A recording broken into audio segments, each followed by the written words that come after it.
दोस्तों आप सभी के लिए एक बहुत बड़ी गुड न्यूज़ है। अगर आप अपने डिस्ट्रिक्ट लेवल पर आधार कार्ड का काम करना चाहते हैं, यानी कि आप लोगों का नया आधार कार्ड बनाना चाहते हैं या फिर आप आधार कार्ड में करेक्शन करना चाहते हैं, तो आप सभी के लिए गोल्डन जॉब अपॉर्चुनिटी है। सीएससी की तरफ से लगभग भारत के सभी डिस्ट्रिक्ट के लिए आधार ऑपरेटर के पदों पर वैकेंसी निकाली गई है। इन वैकेंसी के लिए अप्लाई करके आप अपने डिस्ट्रिक्ट लेवल का आधार ऑपरेटर बन सकते हैं और जिसके बदले आपको हर महीने सीएससी की तरफ से अच्छी खासी सैलरी दी जाएगी और आप अपने डिस्ट्रिक्ट लेवल का ऑपरेटर बनके अपने आसपास के लोगों का नया आधार कार्ड बना सकते हैं, आधार कार्ड में करेक्शन कर सकते हैं। तो कैसे आपको इस जॉब के लिए अप्लाई करना है, कहां से अप्लाई करना है और क्या इस जॉब के लिए एलिजिबिलिटी क्राइटेरिया है, कंप्लीट जानकारी आपको इस वीडियो में देने वाला हूं।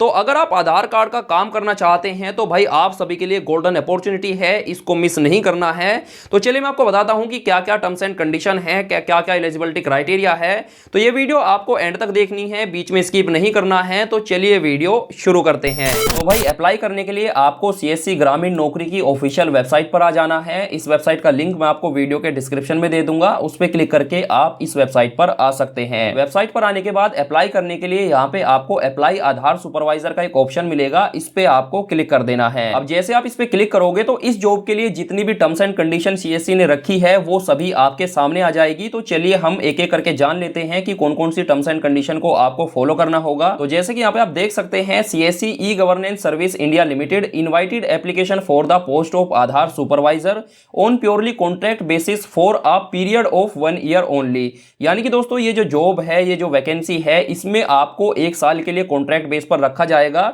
यानी कि ये जो वैकेंसी है ये कॉन्ट्रैक्ट बेस वैकेंसी है। लेकिन दोस्तों इसमें आपको टेंशन लेने की जरूरत नहीं है। अगर आपका इस पोस्ट के लिए सिलेक्शन हो जाता है और अगर आप वहां पे अच्छे से वर्क करते हैं तो डेफिनेटली आपका जो कॉन्ट्रैक्ट है उसको इंक्रीज कर दिया जाएगा फॉर द नेक्स्ट ईयर। तो अगर इस लाइन को सुन के आप सभी के मन में ये धारणा आ गई है कि भाई ये जो नौकरी है ये तो केवल 1 साल के लिए है, 1 साल के बाद हम दोबारा से बेरोजगार हो जाएंगे, तो भाई ऐसा बिल्कुल भी नहीं है। अगर आप अच्छे से वर्क करते हैं तो डेफिनेटली आपका जो कॉन्ट्रैक्ट है उसको 1 साल के लिए बढ़ा दिया जाएगा और ऐसे करके आपका जो कॉन्ट्रैक्ट है उसको बढ़ाते रहेंगे और आप वहां पे कंटिन्यू जॉब करते रहेंगे। तो ये टोटली आपके काम करने के तरीके और आपके बिहेवियर पर डिपेंड करता है कि आप अपने कॉन्ट्रैक्ट को कितने साल के लिए इंक्रीज करा सकते हैं। उसके बाद नेम ऑफ द पोस्ट है आधार सुपरवाइजर। उसके बाद अगर आप नीचे आओगे तो यहाँ पे एजुकेशन क्वालिफिकेशन दी गई है। तो एजुकेशन क्वालिफिकेशन में 10+2 पास अबव विद कंप्यूटर नॉलेज, यानी कि आप कम से कम 12वीं पास होनी चाहिए और आपको कंप्यूटर की बेसिक नॉलेज होना जरूरी है। यानी कि कंप्यूटर में फोल्डर कैसे बनाया जाता है, फोल्डर को कैसे डिलीट किया जाता है, इंटरनेट कैसे एक्सेस किया जाता है, ईमेल आईडी को कैसे लॉगिन किया जाता है, मेल कैसे भेजे जाते हैं, मेल को कैसे रीड किया जाता है, मतलब टोटली जो कंप्यूटर की बेसिक नॉलेज होती है वो आपको होना जरूरी है। ईमेल कैसे किया जाता है, नेट कैसे एक्सेस किया जाता है, फोल्डर कैसे बनाए जाते हैं, फॉर्म को कैसे फिल किया जाता है, तो ये जो भी कंप्यूटर की बेसिक नॉलेज होती है वो आपको आना जरूरी है। उसके बाद में नीचे अदर टर्म्स एंड कंडीशन दी गई है जो कि बहुत जरूरी है।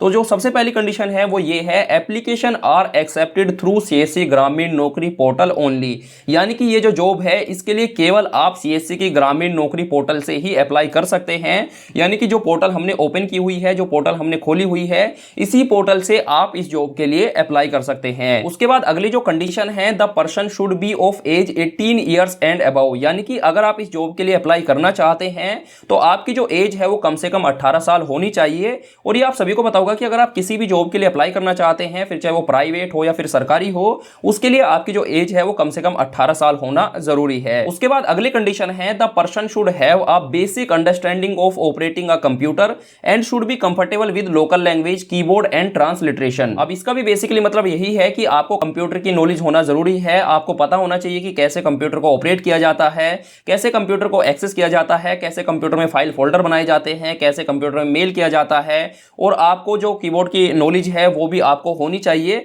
तो बेसिकली इसका मतलब यही है। अब इसके बाद अगली जो कंडीशन है, the person should have obedient supervisor certificate from any testing and certifying agency authorised bye UIDAI. अब इसको अगर मैं आपको आसान भाषा में समझाऊं तो इसका मतलब यह है कि आपके पास में जो यूआईडीआई की तरफ से सुपरवाइजर सर्टिफिकेट दिया जाता है वो आपके पास में होना चाहिए। यानी कि आपका जो सुपरवाइजर सर्टिफिकेट एग्जाम है वो आपका क्लियर होना जरूरी है और आपके पास में सुपरवाइजर सर्टिफिकेट होना जरूरी है। अब दोस्तों सुपरवाइजर सर्टिफिकेट क्या होता है इस पे मैं ऑलरेडी वीडियो बना चुका हूं और इसके लिए आपको कैसे रजिस्ट्रेशन करना है, कैसे आपको इसका एग्जाम देना है, इस पे मैं ऑलरेडी वीडियो बना चुका हूं। उस वीडियो का लिंक आपको इस वीडियो के डिस्क्रिप्शन में मिल जाएगा। अब जिन लोगों को नहीं पता है कि आधार सुपरवाइजर सर्टिफिकेट क्या होता है, तो आपकी स्क्रीन पे जो सर्टिफिकेट आपको दिखाई दे रहा है इसको ही आधार सुपरवाइजर सर्टिफिकेट कहा जाता है और ये यूआईडीआई की तरफ से इशू किया जाता है। इसके लिए पहले आपको एक एग्जाम देना होता है। अब एग्जाम आपको कैसे देना है, कैसे आपको इसके लिए रजिस्ट्रेशन करना है, तो इस पे मैं ऑलरेडी वीडियो बना चुका हूं। उस वीडियो का लिंक आपको इस वीडियो के डिस्क्रिप्शन में मिल जाएगा। उसके बाद अगली और जो सबसे इंपॉर्टेंट कंडीशन है वो ये है, VLE are not eligible to apply for this position. यानी कि अगर आप एक सीएससी वीएलई है, आप ऑलरेडी एक सीएससी सेंटर चलाते हैं, तो आप इस पोस्ट के लिए अप्लाई नहीं कर सकते हैं। यानी कि जितने भी वीएलई है वो सभी इस पोस्ट के लिए अप्लाई नहीं कर सकते हैं, यानी कि वो इस पोस्ट के लिए एलिजिबल नहीं है। तो अगर आप एक सीएससी वीएलई है, सीएससी सेंटर चलाते हैं, तो आप इस पोस्ट के लिए अप्लाई नहीं कर सकते हैं। तो जितने भी मेरे सीएससी वीएलई भाई हैं वो सभी इस पोस्ट के लिए अप्लाई नहीं कर सकते हैं। अब दोस्तों यहाँ पे आपको स्टेट और डिस्ट्रिक्ट वाइज बताया गया है कि कौन कौन से स्टेट में और कौन कौन से डिस्ट्रिक्ट में ये वैकेंसी निकली हुई है। तो यहाँ पे आपको अपने डिस्ट्रिक्ट को सर्च कर लेना है और अगर आपको यहाँ पे आपका डिस्ट्रिक्ट मिल जाता है तो आप डायरेक्ट अपने डिस्ट्रिक्ट के लिए अप्लाई कर सकते हैं। लेकिन दोस्तों अगर आपको यहाँ पे आपका स्टेट या फिर आपको यहाँ पे आपका डिस्ट्रिक्ट नहीं मिलता है तो भी आपको टेंशन नहीं लेनी है, तो भी आपको इस पोस्ट के लिए अप्लाई कर देना है, क्योंकि फ्यूचर में भारत के सभी स्टेट और सभी डिस्ट्रिक्ट के लिए वैकेंसी निकलने वाली है। तो अगर फिलहाल आपके डिस्ट्रिक्ट में ये वैकेंसी नहीं निकली है तो भी आपको इस पोस्ट के लिए अप्लाई जरूर कर देना है, क्योंकि फ्यूचर में सभी स्टेट और डिस्ट्रिक्ट में वैकेंसी निकलने वाली है। क्योंकि आधार ऑपरेटर की बहुत ज्यादा जरूरत है, क्योंकि सरकार का ऐसा मानना है कि सभी ब्लॉक लेवल पे और तहसील लेवल पे काफी सारे आधार सेंटर ओपन किए जाएंगे और उन आधार सेंटर पे आधार ऑपरेटर की जरूरत पड़ेगी। तो इसलिए अगर आपका यहाँ पे डिस्ट्रिक्ट आपको नहीं दिखाई देता है तो भी आपको इस पोस्ट के लिए अप्लाई कर देना है। अब दोस्तों अप्लाई करने के लिए यहाँ पे आपको कंडीशन पर टिक करना है और नीचे आपको एक्सेप्ट पर क्लिक कर देना है। अब जैसे आप क्लिक करोगे तो आपके सामने कुछ इस तरीके का इंटरफेस आ जाएगा।